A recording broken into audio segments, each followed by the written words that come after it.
Okay, so I'm having some technology issues today, so I'm a little bit slower. I apologize for 10 minutes delay, but we have a lot of exciting things going on. A lot of you showed up this weekend at the festival. We were at the Fall at the Farm. I know a lot of you are out this weekend and it was really cold, but a lot of you showed up and we are so thankful for each and every single one of you. And I know a lot of you are not local to us, and I am so sorry because we had so much fun here in Indiana this weekend. But today I want to talk about joy. And if you're logging in, say hi so I can say hi back to you. If you're watching the replay, say hashtag replay and let me know where you are logging in from. Um, I have, so if you're watching on Facebook or YouTube, the screen is kind of weird. I don't know what button I clicked, and it's like my picture is little, and then there's this whole space. I hope to figure that out later. But let me know what city, state you're watching from.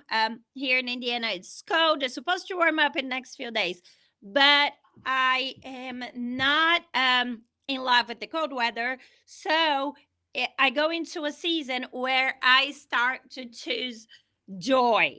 Um, and that's what we're going to talk about today, how to choose joy. Because when we think about choosing joy, it sounds very, it really stressed me out sometimes, to tell you the truth. Like if I am stressed and somebody comes to me and say, choose joy, I just want to, you know. So it can kind of be very annoying. And as I going from I'm from Brazil, South America. We have beautiful weather where I'm from, and then I've been living in Indiana in the Midwest for the past decade.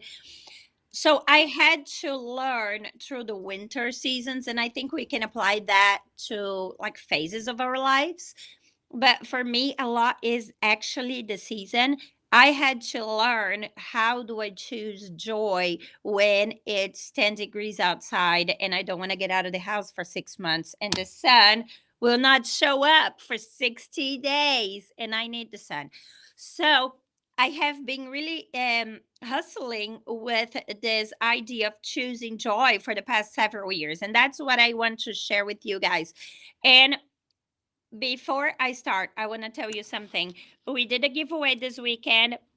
So watch till the end. We are going to select one of you to get our whole set with a candle, a soap, and a lotion.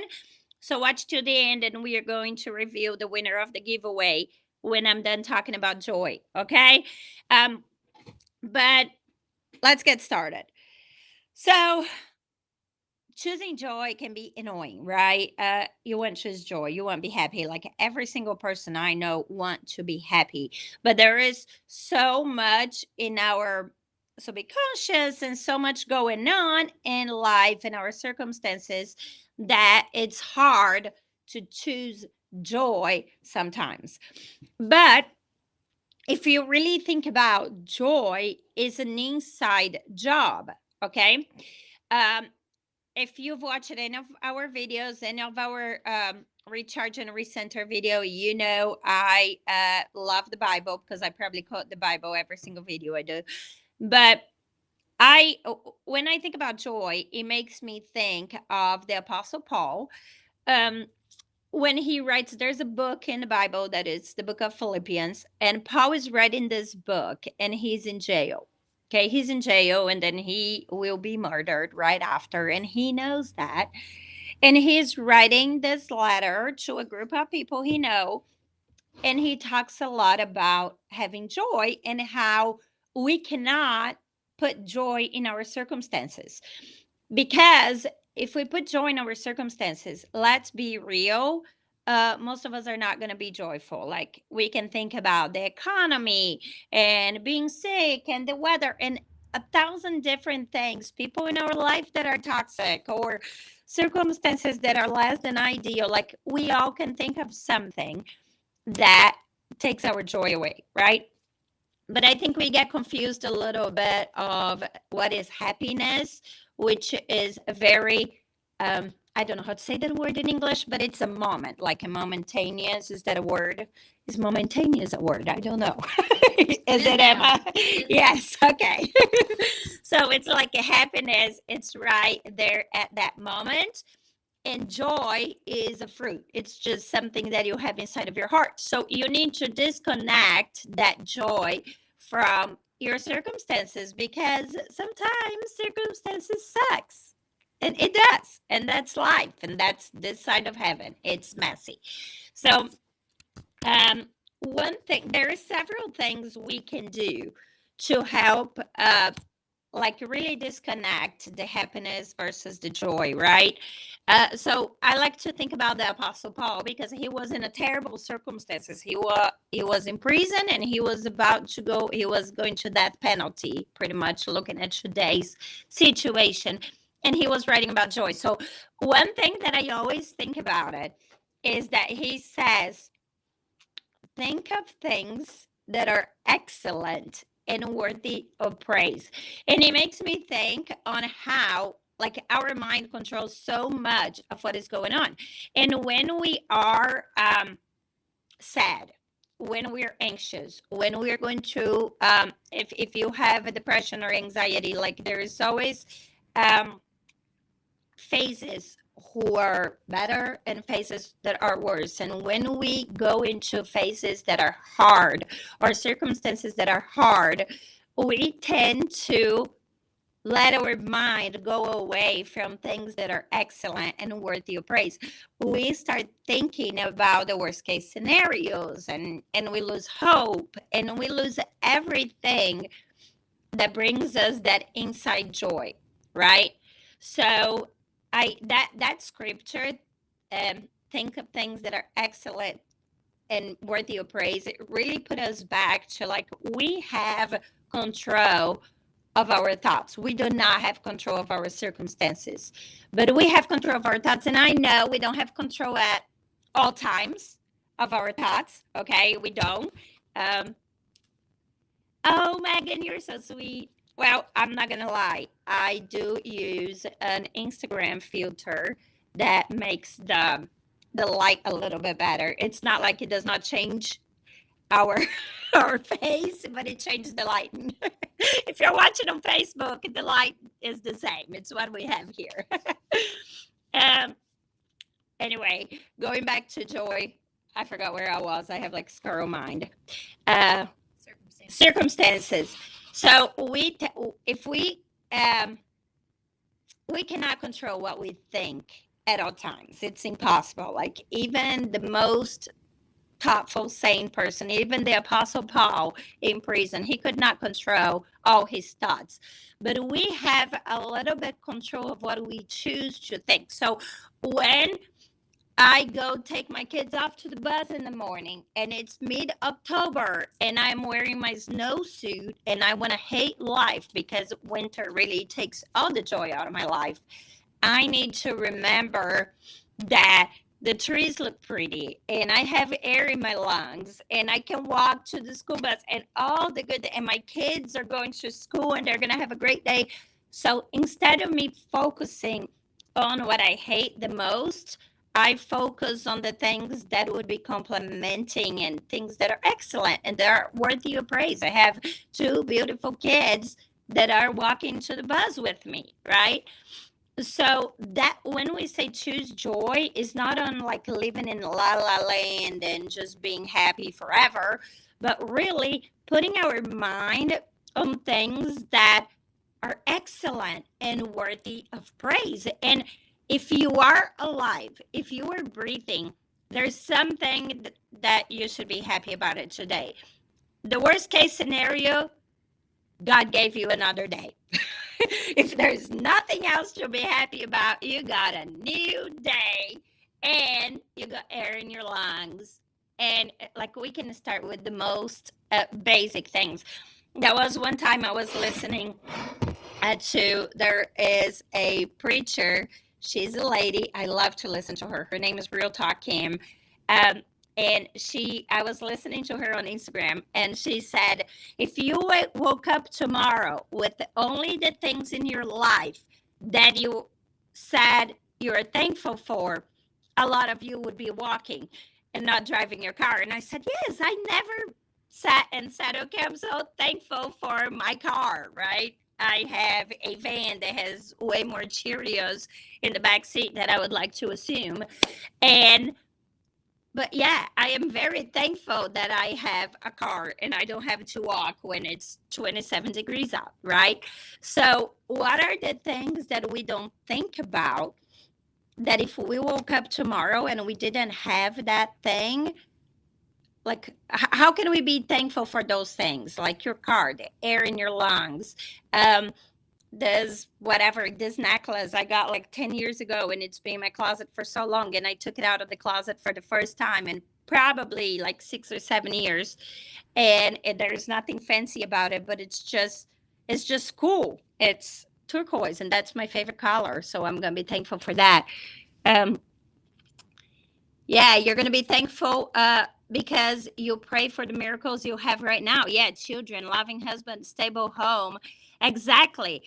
We think that we have to be thankful for something huge, but really, what is huge is the small things that are everyday, like our home and our children and our family and people around us, and the work you have, like whether you work at home or you have a job or you have a business, or like what do you do throughout your day, like that's the things that we got to be thankful for, that really brings us joy, not this vacation in the Caribbean circumstance that only happens once in a lifetime, right?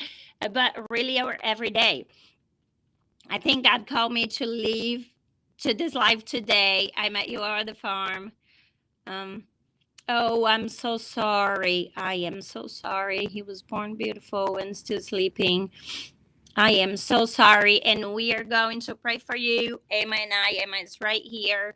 Uh, we are going to pray for you. And I know that God has beautiful plans for you. And He's calling you to find joy in this 36 weeks that you had with Him.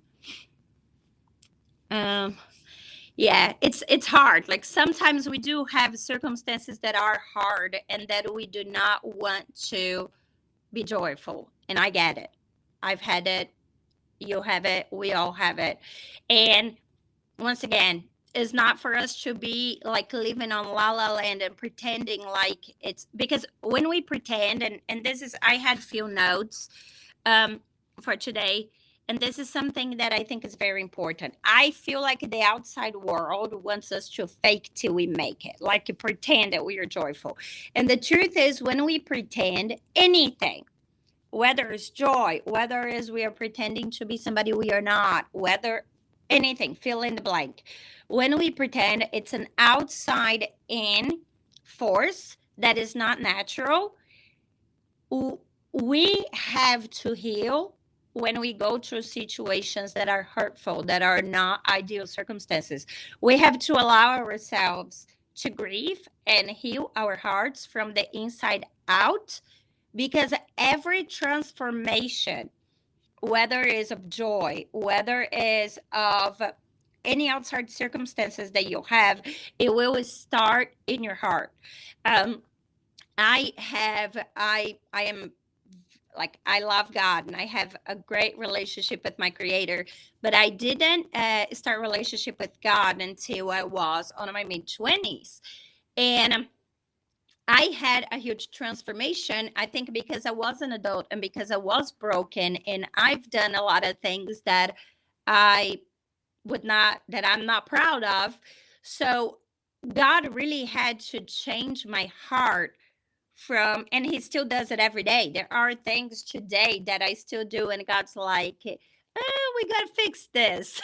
But it always has to come from inside out. Anything we try to do, fake it till we make it, try to be in a certain way, try to feel joy from outside, it's not long lasting.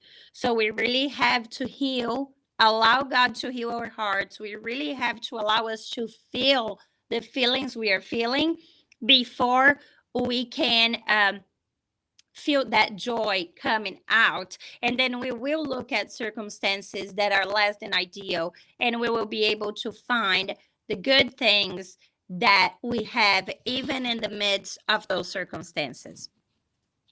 And there is one more thing I want to close with. What brings us joy a lot of times is living the purpose that we are created for.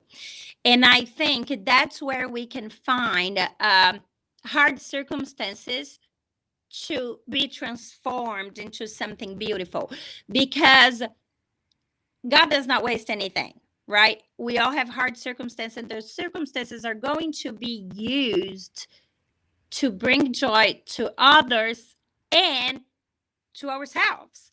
So when we have the courage to step in a purpose that is our purpose, that is what we are created for, we will find so much joy even when it's less than ideal. And there are a lot of people that I know that do not have the best circumstances, but are living out their purpose. And they are happier, way happier than a lot of people that I know that have amazing jobs and have plenty of money and have plenty of resources, but do something they hate, do not live out the purpose. They know they're made for more, not more external, but more purpose. We are all made for purpose. Doesn't matter where you are, doesn't matter what is going on in your life right now.